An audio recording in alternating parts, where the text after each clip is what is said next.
আমার এই ভিডিওটাতে ভারতের যারা মানুষ আছেন তাদের প্রতি একটা বিশেষ বার্তা। দেখেন, আমজনতা টু আমজনতা ভালোবাসার জায়গাটা যেন ঠিক থাকে।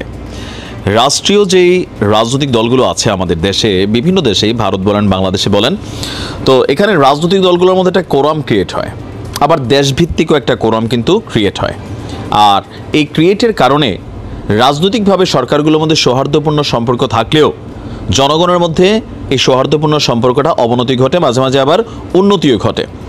বাট এই মুহূর্তে আমাদের কাছে যতটুকু মনে হচ্ছে যে ভারতের এক শ্রেণীর ব্যবসায়ীরা তারা বাংলাদেশকে বাটে ফেলার জন্য নিজেদের পায়ে নিজেরা কুড়াল মারছেন। কারণ প্রতিযোগিতার মুহূর্ত, এখন সারা বিশ্ব একটা গ্লোবালাইজেশনের মধ্যে আছে। আগে আপনি একটা জিনিস কিনতে গেলে বাজারে যাইতে হয়েছে, এখন আপনার হাতে ফোন আছে, অনলাইন অ্যাপস আছে, একটা টিপ দিচ্ছেন, ঠাস কইরা আপনি সারা পৃথিবীর যে কোনো জায়গা থেকে ক্রেডিট কার্ডের মাধ্যমে আপনারা জিনিস ঘরের মধ্যে রিসিভ করতে পারতেছেন। প্রযুক্তির যুগে এই ধরনের একগোয়ামি পানা অথবা বোকামি সিদ্ধান্তগুলো নিজেদের জন্যই ক্ষতির কারণ হয়। ভারত এই মুহূর্তে কী বন্ধ করতে চাইছে? আলু, পেঁয়াজ, তারপর হচ্ছে আপনার হোটেলগুলোতে মানুষকে জায়গা দিচ্ছে না, সেখানে সিম কিনতে দিচ্ছে না। তো এবার নতুন আর একটা সিদ্ধান্ত আমরা দেখলাম, চিনি নিয়ে ভারতের কিছু ব্যবসায়ীর একটা সিন্ডিকেট ক্রিয়েট করলো, বাংলাদেশের কাছে তারা চিনি বিক্রি করবে না।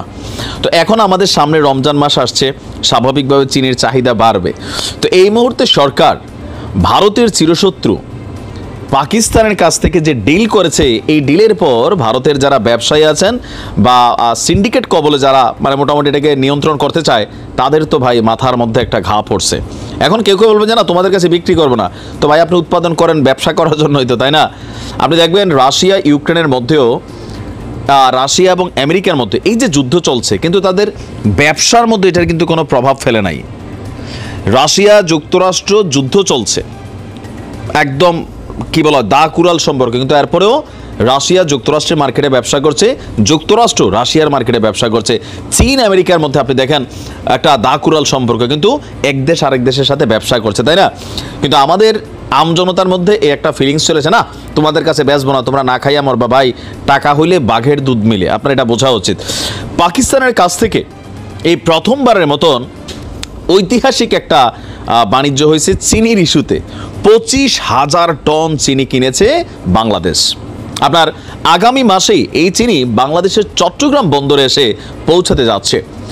আর এর মধ্য দিয়ে কয়েক দশক পর পাকিস্তানের কাছ থেকে এত বিপুল পরিমাণে চিনি বাংলাদেশ ক্রয় করেছে। এতদিন মূলত ভারতের কাছ থেকে আমরা এই পণ্যটি নিতাম, কিন্তু সার্বিক পরিস্থিতিতে ভারতের অনেক ব্যবসায়ী বাংলাদেশের সাথে ব্যবসায়িক সম্পর্ক ছিন্ন করার যখন ঘোষণা দিয়েছে, সরকার আগে থেকেই আগামী রমজানকে টার্গেট করে যে মার্কেটটা যেন সিন্ডিকেটের কবলে না যায়, এই আমদানি রপ্তানির খেলাটা কিন্তু খেলে ফেলছে।